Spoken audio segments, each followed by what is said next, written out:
I'm very happy to be here. I'm very frustrated at being here also and seeing what you're going to be doing for the week. I was saying to somebody before we came in here, there's been 4 or 5 conferences going on in the university for the last few weeks. Fantastic conferences. I'd love to have been able to get to all of them, or at least some of them, and I haven't been able to get to very much at all. And that goes for this one, because there's so many interesting things going on that I just don't get to.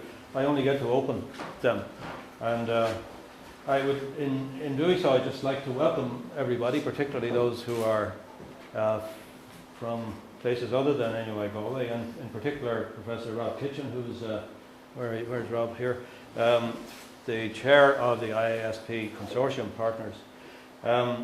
The ISSP, I should say, represents 19 different disciplines from 8 different institutions. So it is really a fantastic collaboration between institutions right across the country. In Galway alone, we have 6 research centres which are drawn from 2 of our colleges involved in the ISSP. I'd also like to say congratulations to the consortium, by the way, in securing the largest ever research funding in social sciences in Ireland. Fantastic achievement that we've been able to do that. This summer school is a very important development, I think, for our institutions. First of all, in terms of providing an opportunity for our PhD students to get together to look at something in an interdisciplinary way, but I think it also reflects the universities and the various institutions' willingness to engage constructively in policy making, which is something that NUI Galway has been advocating now and is advocating even more strongly in its new strategic plan. I think it represents a role for universities which we have perhaps been somewhat reluctant to engage in. Most universities would today would reflect in their mission statements a set of common themes, and those common themes normally relate to our teaching mission, our research mission, and the community mission. So pretty much all universities say that they have missions which relate to each of these themes. I think how we address our community in engagement is becoming increasingly important, but it also perhaps is the one which is less certain about how do we do that, how do we get involved.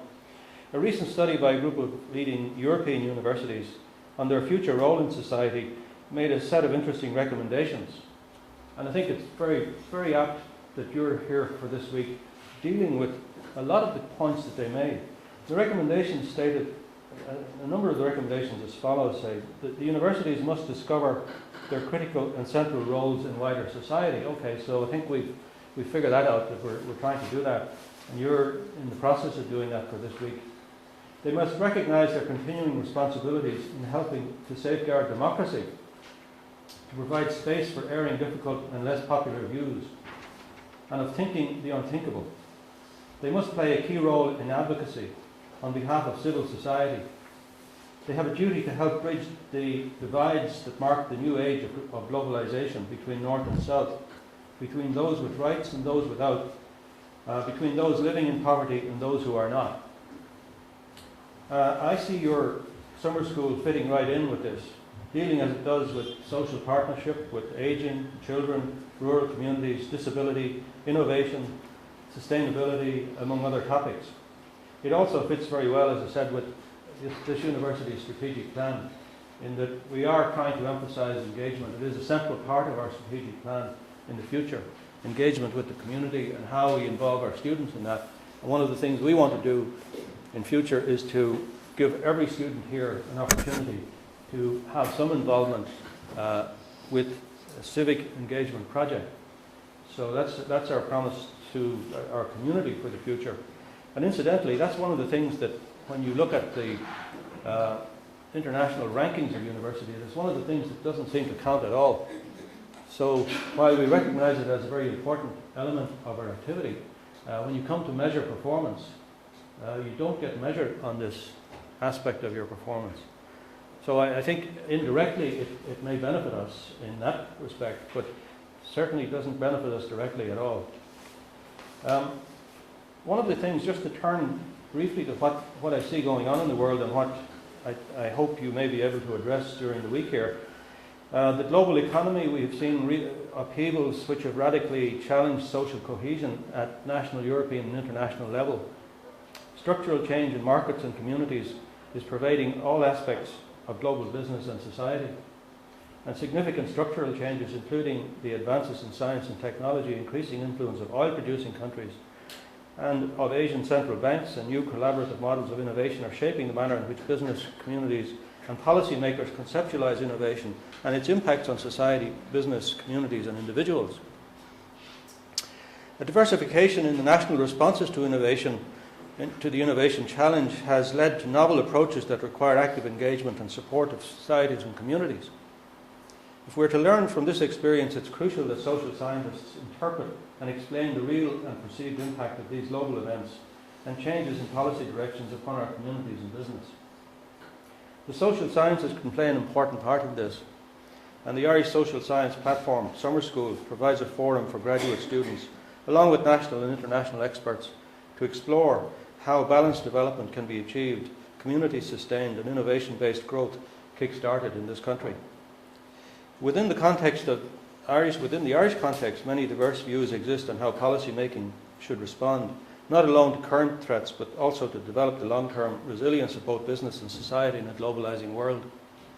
Therefore, the need to understand the policy-making issues that confront policymakers in innovation and communities, and the need to engage with international policy debates has never been more pressing.